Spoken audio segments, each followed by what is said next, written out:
जय Hind students. Last video में हमने आपके साथ डिस्कस किया था क्वांटम नंबर। फिर ऑनलाइन क्लासेस में मैंने आपको चारों क्वांटम नंबर्स, उनकी प्रॉपर्टी, ये सब बता दिया था। अब जो हमारे सामने अगला टारगेट है वो ये है कि सर क्वांटम नंबर से रिलेटेड न्यूमेरिकल जो होते हैं वो कैसे सॉल्व करें। तो क्वांटम नंबर से रिलेटेड क्वेश्चन आपको मैं बता दूं कि क्वांटम नंबर से रिलेटेड क्वेश्चन जनरली 3 और 4 टाइप्स के बनते हैं, जहां थोड़ा थोड़ा सा डिफरेंस होता है। वैल्यू में डिफरेंस नहीं होता, मेथड में डिफरेंस होता है। मेथड समझ रहे ना, वैल्यू डिफर नहीं करेगी, आंसर भी डिफर नहीं करेगा, बस उसका मेथड अलग हो जाएगा।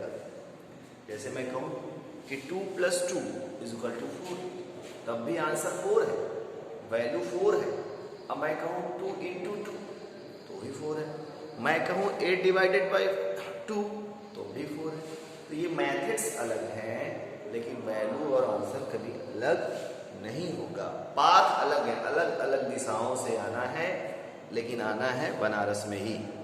चाहे आप इलाहाबाद से आइए, चाहे आप गाजीपुर से आइए, कहीं से भी आइए, लेकिन आना आपको बनारस में ही है। सेम वे में क्वेश्चन का मेथड अलग हो सकता है, उसका पाथ अलग हो सकता है सॉल्व करने का, लेकिन जो उसका आंसर है वो सेम होगा, सही आएगा, एक्यूरेट आएगा। जैसे क्वांटम नंबर से रिलेटेड फर्स्ट क्वेश्चन जो ये होता है वो कहता है, चलिए देखिए क्वेश्चन नंबर 1 कहता है calculate the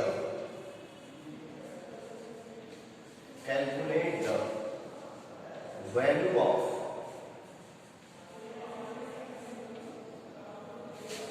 L, M and S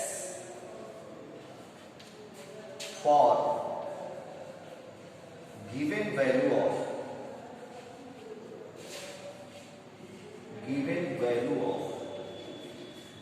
n is equal to 2।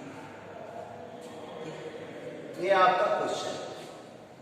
उसने कहा अगर n is equal to 2 है, अगर n is equal to 2 है तो L, M और S की क्या वैल्यूज होंगी ये आपको बताना है, ठीक है।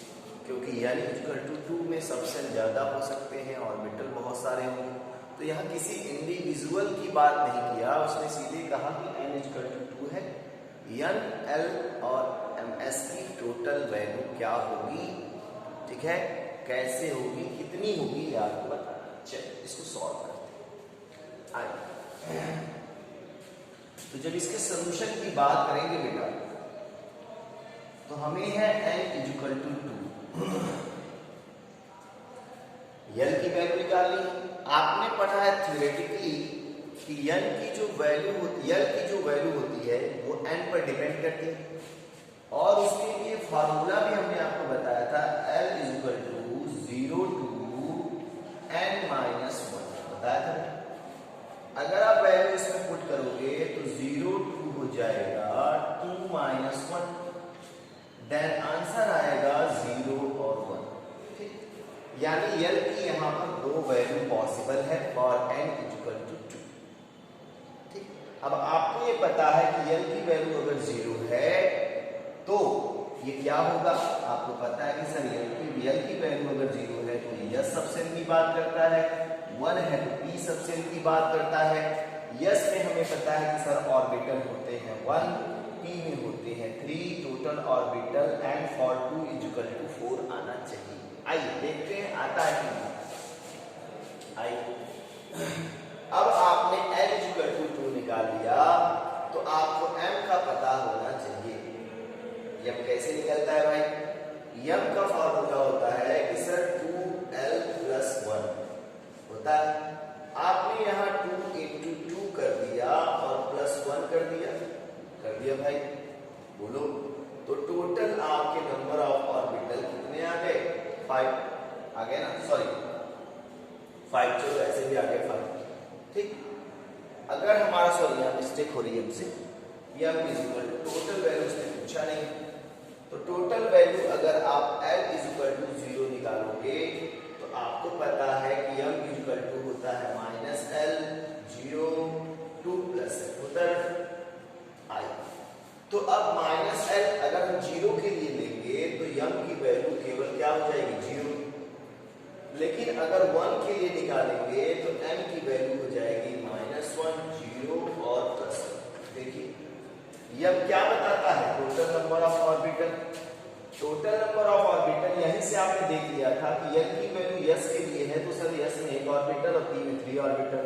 तो देखिए S में एक ऑर्बिटल ये हो गया, इसको आप इस तरह से भी शो कर सकते हो। थोड़ा इसको नीचे लिख देता हूँ साफ, इस तरह ये मैंने क्यों बनाया था ये भी बता दूं। इस तरह का ऑर्बिटल शेप बनाकर हम शो करते हैं ऑर्बिटल।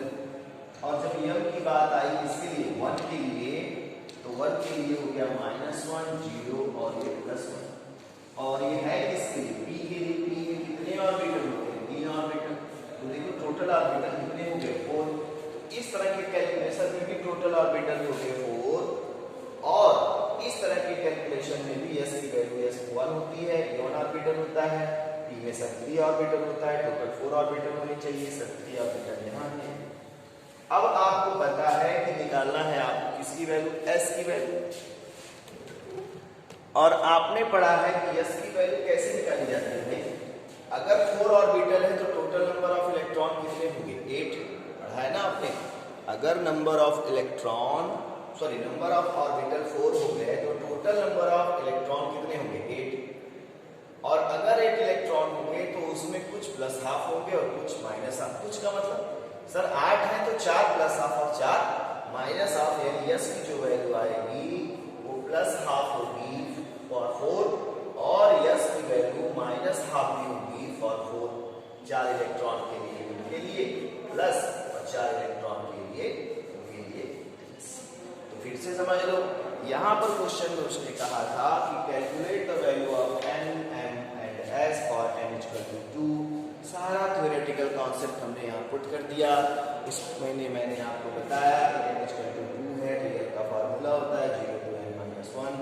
आपको L की 2 वैल्यू मिली, L की वैल्यू 0 होती है S के लिए, L की वैल्यू 1 होती है P के लिए।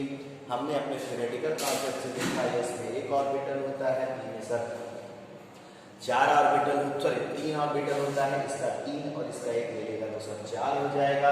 जब मैंने इसको रिप्रेजेंट किया M is equal to minus L to plus L के फॉर्म में, तो 0 के लिए केवल 0 हो गया 1 orbital. M is equal to जब 1 के लिए पुट किया तो माइनस 1 0 और प्लस 1, टोटल वैल्यू आ गई 4। ऑर्बिटल हो गए 4। तो हमें पता है according to the concept 4 orbital में मैक्सिमम नंबर ऑफ इलेक्ट्रॉन होते हैं 1। और अगर 1 इलेक्ट्रॉन है तो 4 होंगे प्लस हाफ और 4 होंगे माइनस हाफ। आई होप आपको समझ में आया होगा, ठीक है। आप इसको नोट कर लीजिए, और भी जो क्वेश्चंस होंगे इससे रिलेटेड नेक्स्ट क्लास में डिस्कस करेंगे। तब तक के लिए जय Hind, good by two all of you.